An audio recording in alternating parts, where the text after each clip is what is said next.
the myth of the heroic teacher or the altruistic excuse me, teacher. We were taught at an early age that when you hear about teachers in school, they're portrayed as heroic.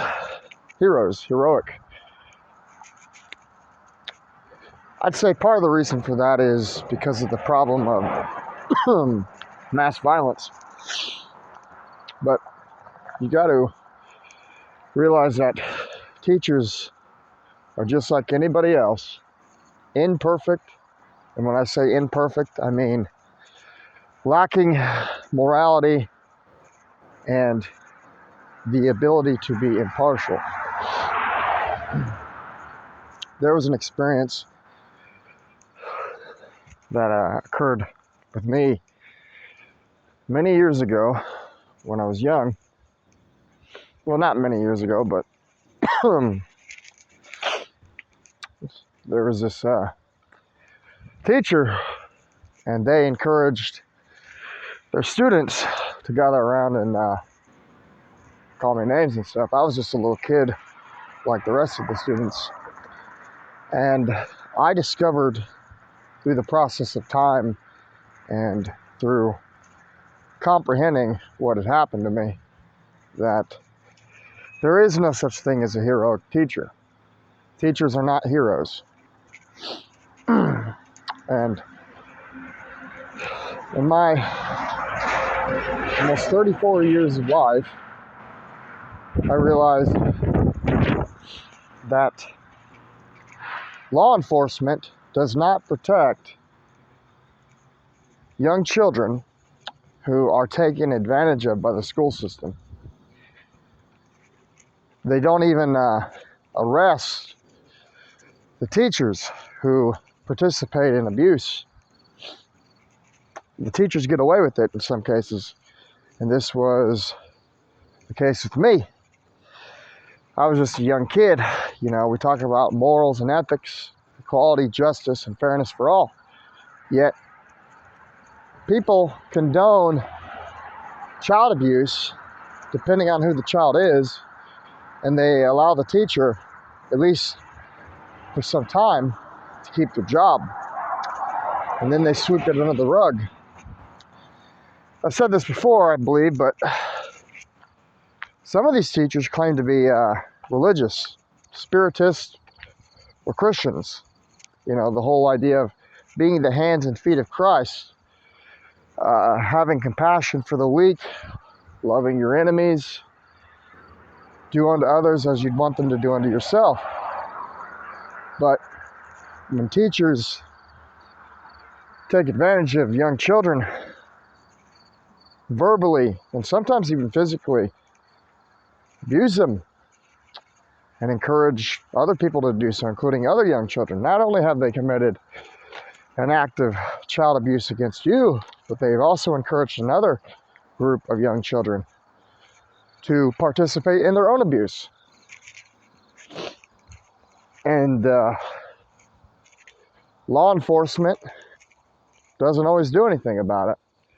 And then ties into another thing. We look up to law enforcement like they're heroes.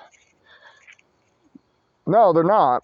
They protect those in power, and they condone what we would consider immoral, evil behavior, so as long as those who are doing it already fit into the puzzle of society. So, I've already mentioned that teachers are not heroes because teachers, like any other person, have the same biases, cognitive. And now I've mentioned that law enforcement is not heroic. These both are elusive. It's an illusion of morality, and it also ties in with the illusion of heroism, with the teacher and law enforcement. And there are several other people in the workforce who are considered heroic, yet they contribute more to death and suffering than they actually do saving lives. Now, if you were to say this, depending on who it is you said this to, they would consider you ill, because people are so enurged and brainwashed by the system that they will fight to protect it. And society is that system. It's a system of control. It's a system that pushes an illusion of power, morality, and it portrays certain individuals as heroes when they do more harm. The act of heroism is not based, well, societally speaking, it's based on what is right. But that's not actually what a hero is. I've mentioned this before. A hero is someone who does something that would imply the severity of the consequences if they were to do so. So like I said, even people who commit acts of violence would technically be heroes simply because their acts are heroic. Now, if you're a villain, at least in the media, a villain is someone who's evil. However, that's not how I define a villain. I define a villain as someone who protects the village. And so those who protect society, and society is just an unnatural village, they are the villains. Now, of course, let me make this clear. Some of us who are having a hard time in life because of what we look like, and we can see all through the veil and the illusions of society's moral code. Some of us don't even want to harm anybody. We just want to be at peace. But if you're allowed to be at peace, then you're less likely to commit a crime. And if you're less likely to commit that crime, there's no money in that. So when people commit crimes and teachers can virtue signal, or rather those in the media can virtue signal about how moral teachers are, and how moral doctors are, and how moral psychiatrists are, and how moral therapists are, and how moral the police are. Except all the groups and these individuals just mentioned, none of them are heroes. Not from a societal perspective.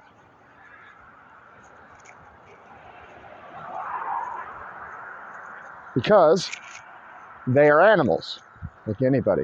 We are animals.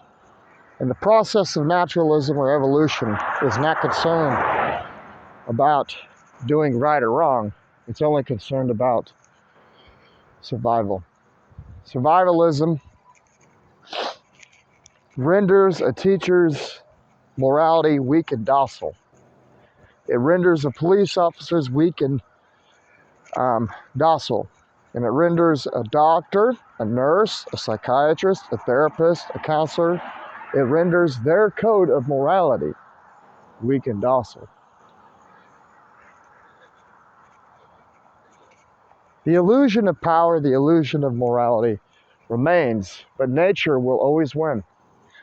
Nature is like some sort of personified deity in the clouds looking down on the sons of men. And nature has decreed that all things shall be subjected to its rule. No matter the attempts of the media or even those above the government who push the narrative of equality, nature will triumph. Nature will find a way. Just like grass eventually breaks through the cracks of a sidewalk, so nature too will break through the veil of delusion. And once that veil is fallen, we will hunt them down, and no person will give them shelter. We will render them weak and docile by nature's power. We will destroy their governments and destroy their opposites within. We will recover from their pharmakia.